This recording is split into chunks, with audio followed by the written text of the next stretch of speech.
This is 7 News. Tonight, Perth takes a battering. Tornadoes rip apart homes. From the western suburbs to the southern suburbs, Geof Parry is standing by live in one of the hardest hit areas. Trapped for 6 hours, a young boy survives falling nearly 20 metres down a rock face. And Germans celebrate a historic World Cup victory with a last-minute goal. And a goal from Parry. From the studios of 7 Perth, Susanna Carr and Rick Arden.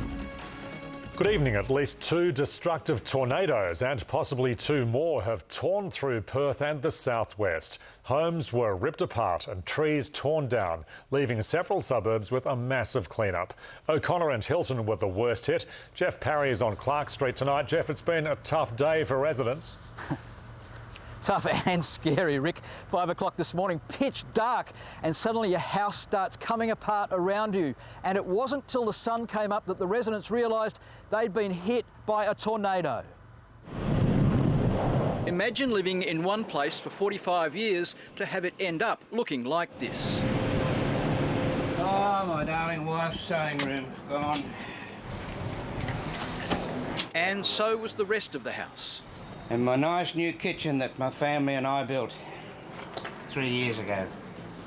79-year-old Noel Nicholas knows he and his family are very lucky. Tells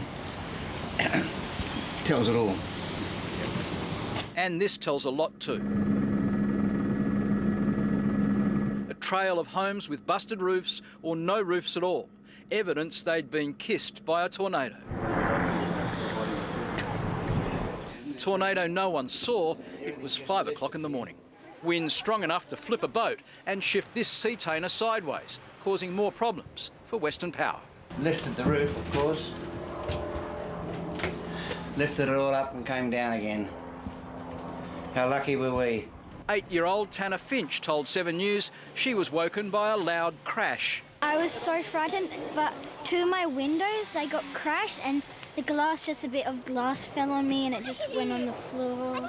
It's very scary. And disruptive to homes and businesses. Thousands of homes were disconnected by the weather.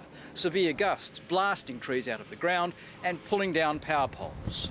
South of the river, south of the metropolitan area has been the hardest hit. At its worst this morning, 14,000 homes lost power. Western Power is currently working on 800 properties. There were 82 call-outs around the city for help. And as we've heard, the Weather Bureau has confirmed that we've been hit by 2 tornadoes. Another 2 tornadoes are suspected, but are yet to be confirmed. And it wasn't only here. The western suburbs were hammered also, particularly Claremont, where some residents fled from their beds as their homes took a direct hit. Here's Kate Smithers. It took just 30 seconds to do this. Princess Road, Claremont, hit by what the Weather Bureau suspects is a tornado. Quick, but a lot of damage. It sounded a lot like crashing, like metal crashing. It was just before 6 this morning. Residents ran from their beds. A large cracking bang. Can't believe it. It's amazing. Roofs ripped apart. Trees uprooted. A big roar for 30 seconds. We heard the tin moving and then that was it. Just the rain coming through after that. The damage stretched for 500 metres. The highest recorded winds overnight were 87 kilometres an hour. That was in Melville. The Weather Bureau doesn't have a station here in Claremont, but it says the winds here would have gotten much stronger to produce this much damage. Sheets of metal were hurled through the air. Luckily, it was early. No one was injured.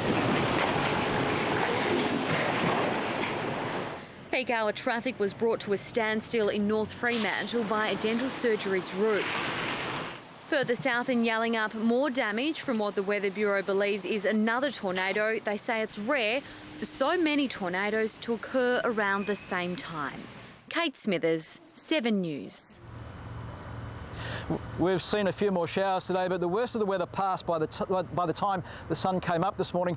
But obviously it's going to be a lot longer before the people who were hit by those tornadoes, particularly here in Hilton and O'Connor, will be able to return to their homes. Sue?